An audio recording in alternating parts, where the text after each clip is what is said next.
The Executive Board. KBC English Service. The Executive Board. Economic analysis, perspectives and debates on KBC English Service. KBC Nairobi. Wamoi Masila sits in the executive room with experts and decision makers as they share their perspectives on the economy. Today, the Executive Board takes a break away from the studio. We come to you live from the CS office, the CS Cooperatives and Micro, Small and Medium Enterprises Ministry at NSSF building. We are glad to be joined by Honorable FCPAK Dr. Wycliffe Ambetsa Oparanya, AGH. Welcome to the Executive Board on KBC English Service. A quick one. We know you as the CS, former governor, someone who has a very impressive track record. The audience is asking, who is Wycliffe Ambetsa Oparanya? Wycliffe Ambetsa Oparanya is a Kenyan, born in Western Kenya, in Mabole village, in Butere constituency, Kakamega County. I have been in school, Mabole Primary School, Butere Boys for my Form 1 to Form 4, Kisii High School, then at the University of Nairobi, where I did bachelor's degree in BCom, Bachelor of Commerce, accounting option. I went to the same university and did my MBA, Masters in Business Administration, finance option, and of course proceeded to do a PhD at the University of Dar es Salaam in Tanzania in economics. I joined Ernst & Young, a very well-known firm of accountants or professionals, where I worked for a record of 15 years. That was my first employer, where I rose to the level of a senior manager in charge of audit and training. And then I joined Kenya Aerotech as finance director up to 2002, when I resigned to contest the Butere parliamentary seat, which I won then in 2002, and I was re-elected 2007. And when I was re-elected, I was made the Minister for Planning, National Development and Vision 2030. And I remember that period that we launched the Vision 2030. That is the time with the then President Mwai Kibaki on 10th June 2008, the vision that we are still using. In 2013, I contested for governorship, Kakamega County, which I won, became governor for first term, and I was glad, I was happy or glad or fortunate to be re-elected again in 2017 up to 2022. And within that period, I was chairman of the Council of Governors. And when I was a member of Parliament also in 2007, I was a member of Pan-Africa Parliament. We were the first to establish that institution, where I served as chairman of the Finance Committee in that Parliament. So I was the first chairman of the Finance Committee of the Pan-Africa Parliament. After the 2022 general elections, I decided to do my own things, and I was reappointed to the cabinet in August 2024 as the cabinet secretary in charge of cooperatives and MSMEs. One wonders, did the CS ever walk without shoes to school like some of the Kenyans we have interviewed on this show? Obviously, those days there were no shoes. It was a big privilege to wear shoes then. My entire primary school at Mabole Primary School, I never wore any shoe until I went to Form 1. And when I went to Form 1, my mother took me to brother was a cobbler, repair shoes. When I came out, one shoe was bigger than the other.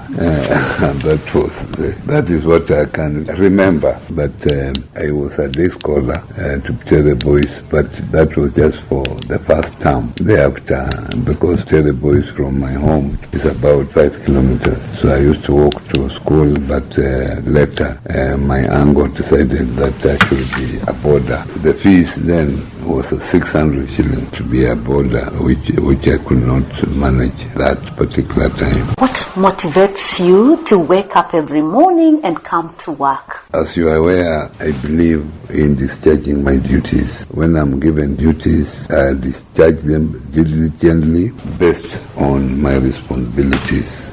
And you can remember when I was Minister for Planning, National Development and Vision 2030, you remember the performance of my then ministry. And when I became governor, you remember the legacy that I left in Kakamega County. Even when I was member of parliament, I had one of the constituency CDF then was rated one of the best managed. I became minister, one of the best performing ministry. I became governor. It became one of the best managed county. So I believe in discharging my duties diligently, and that's why I have to wake up, and I'm a very early riser. Obviously, when you come to this office by 7:30, I'm in the office, and I leave the office when I've cleared the last paper. Any challenges you encounter on a daily basis, Waziri? There are many challenges. You know, in this country, we have gaps in social services. The leaders now come to fill that gap. So you find you have to attend to so many people in the office who want to be helped school fees, who want to be helped for medical bills. Some generally who want to be helped for just food that they cannot buy. These are the daily challenges when you are in leadership. But also as a ministry, of course, you know, we are operating in a very tight budget provisions or allocations. The budget for this particular ministry was really cut after the Gen Z's agitation that forced the government to withdraw the finance bill. We were really affected. Because I'm in leadership, we have to fill those gaps in life, especially social gaps, to make sure that people are on us all the time, that we need school fees, we need medical bills, Harambe here and there. Those are daily challenges that we encounter in our positions. You see, sometimes you have to help where you can. Some are conmen, unless they're always here. After a week, it comes with another story, goes away. After 2 weeks, he resurfaces with another story. He can tell you, or he can tell you that I've lost my mother. So you help, but after 2 months, he resurfaces to tell you the same story that I've lost my mother. There are some challenges that we encounter with the people, and that is expected with the high population of poverty in our country. But you help where you can. This is the Executive Board, economic analysis, perspectives and debates on KBC English Service with Wamoy Masila. Today, we are honored to host the CES, cooperatives and MSMEs, that's micro, small, medium enterprises development, Honorable FCPK, Dr. Wycliffe Ambetsa Oparanya, AGH. And we have heard about his profile. He's very successful in what he touches. As we move on to the second part of this interview, we want to understand his successful strategy. I can tell you that in life, whatever you want to do, what is important is sitting down and deciding where do you want to go. So in all your life perspective, planning takes the central stage. You don't plan, then you plan to fail. I'm happy that I served in the Ministry of Planning those years, 2008, 2013, and this gave me actually also a vision. How planning is very critical, and of course living within your means. So you plan, and you make sure you plan well.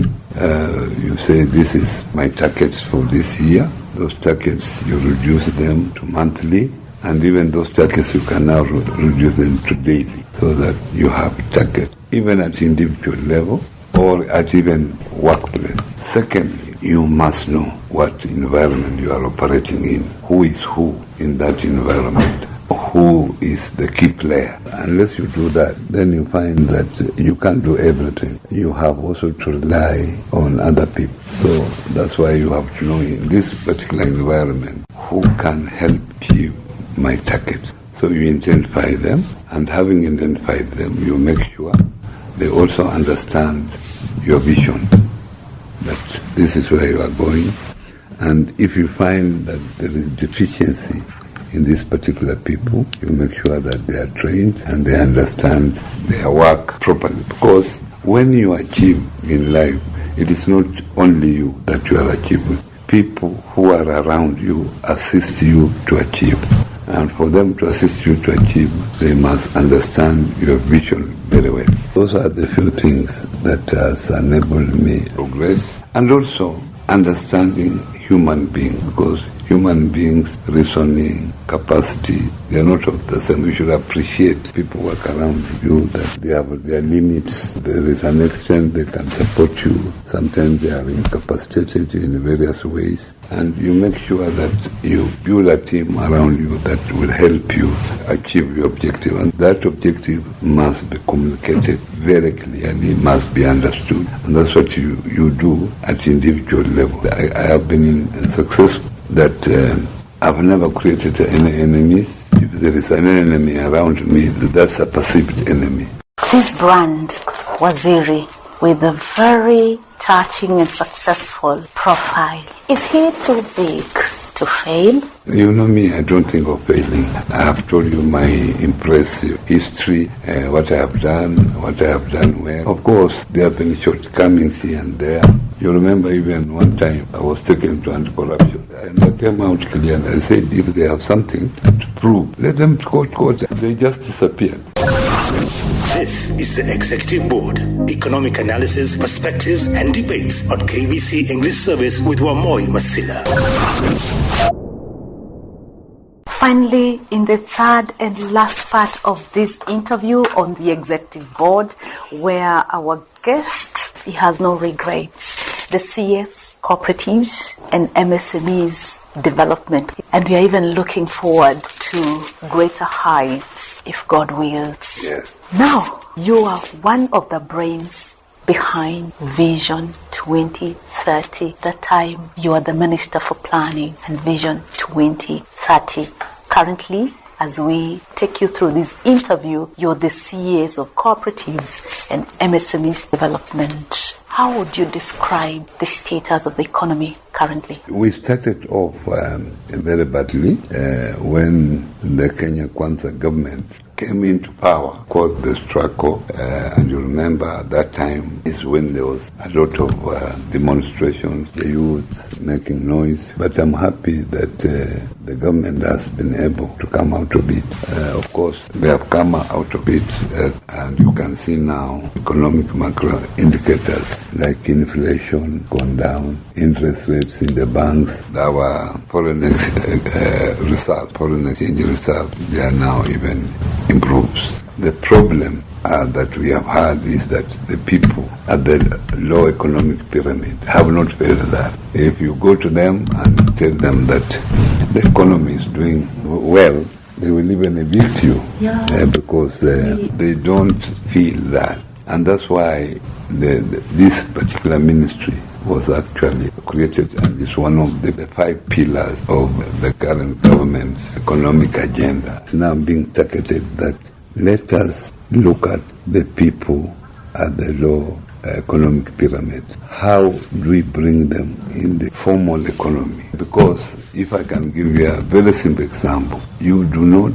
feel the pinch of the fare in a matatu unless you board it. If you are not traveling with a matatu and they hike the fare, you won't feel it because you are not part of those people who travel with a matatu. Maybe you use a bike.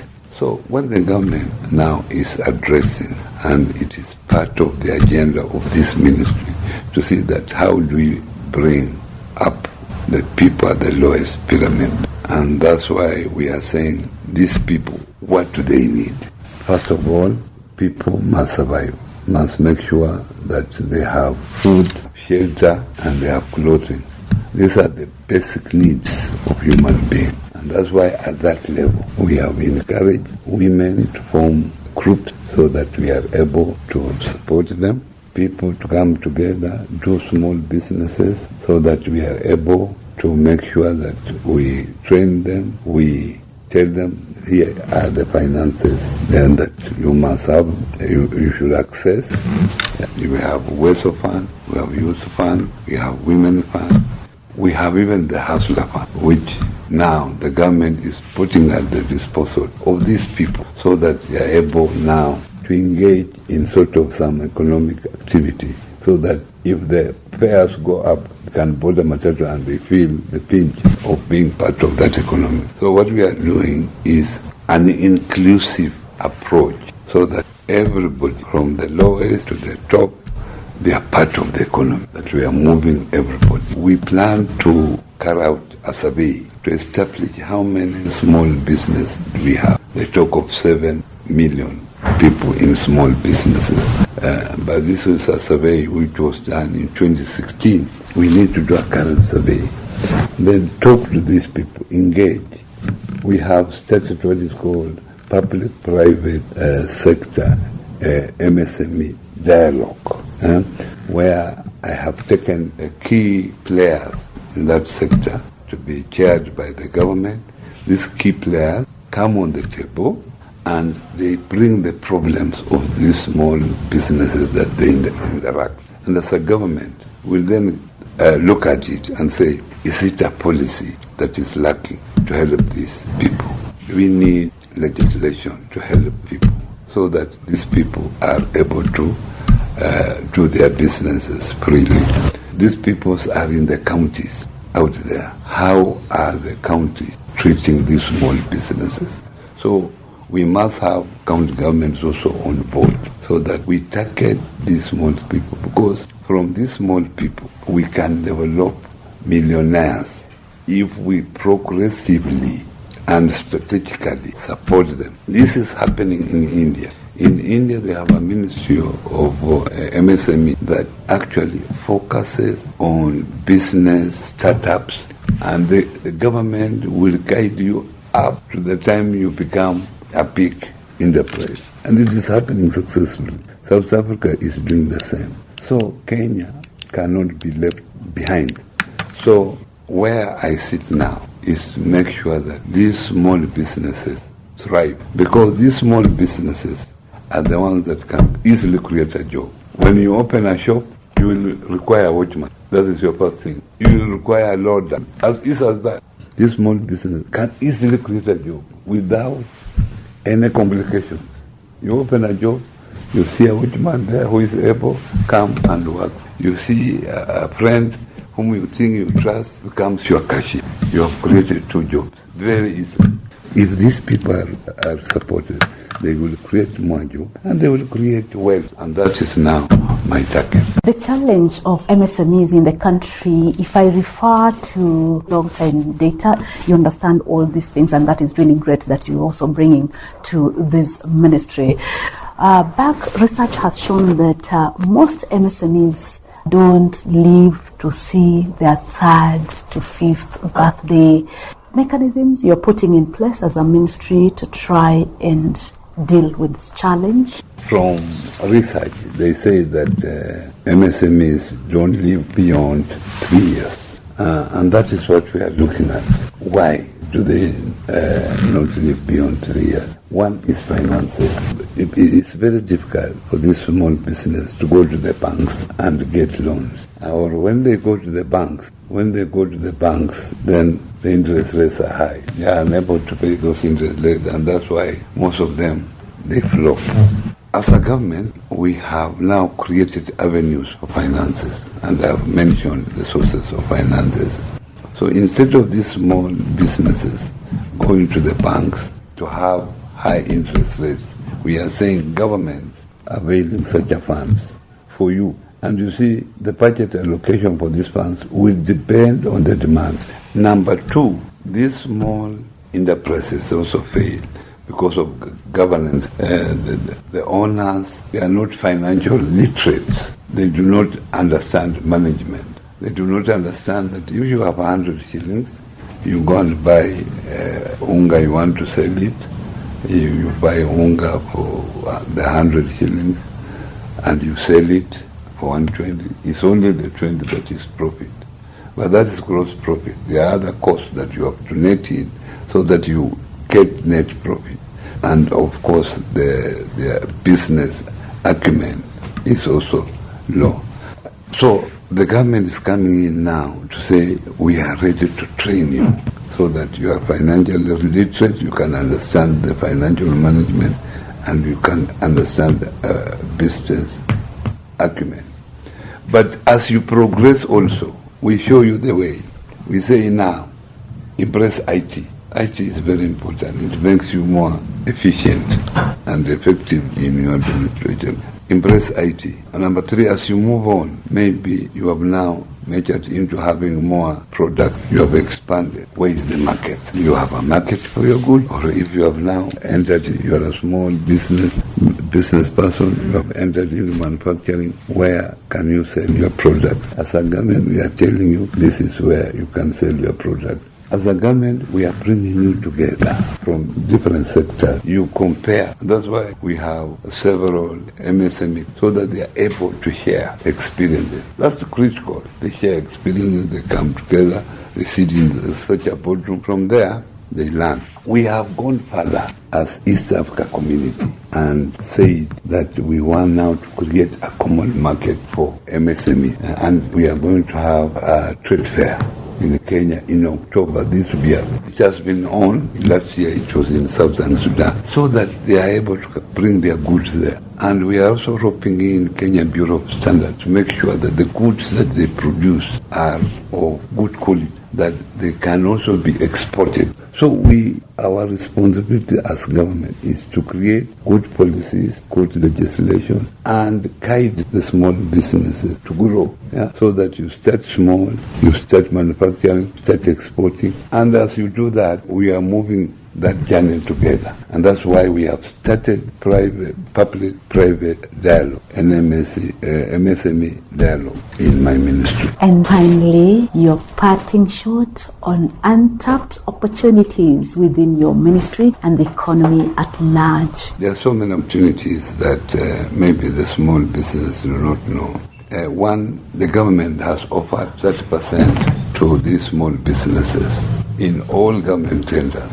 And you're given advance, so the issue of I don't have capital to undertake that to not be an excuse. In fact, we want to tap into that so that we train some people don't know even how to fill tender. And it's part of our responsibility to make sure that we train them how to make sure that they can complete tenders and they are able to bid competitively amongst themselves. Secondly, we have major projects within government, like the housing. Housing is everywhere. We are telling them, why can't you come together, supply materials? We can support you so long as you have an LPO. You come to us through some of these funds. We are able to fund you, you supply. And now construction is everywhere in the entire country. This is a big opportunity. We are saying that these days of now, innovation, ICT, use of mobile phones, we are encouraging people make money. There are quite a number of opportunities in the public.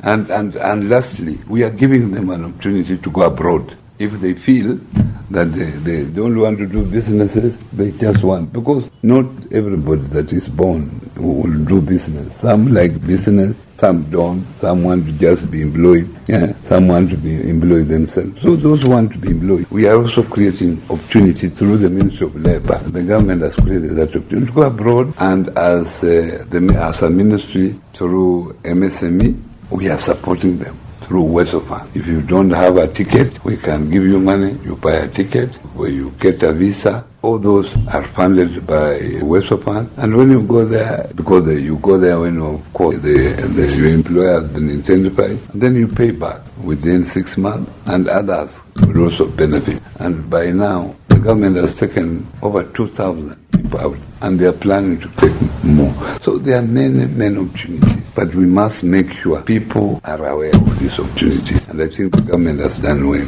Well, it was a pleasure talking to the CS Cooperatives and Micro, Small and Medium Enterprises Development Honorable Dr. Wycliffe Ambetsa Oparanya, EGH. Wow. We have nothing to add on this interview. The Executive Board on KBC English Service. Thank you very much for giving me the opportunity to talk to Kenya. You're welcome. Wamoi Masila sits in the executive room with experts and decision makers as they share their perspectives on the economy. KBC English Service. The Executive Board is also available as a podcast on www.kbc.co.ke. KBC Nairobi.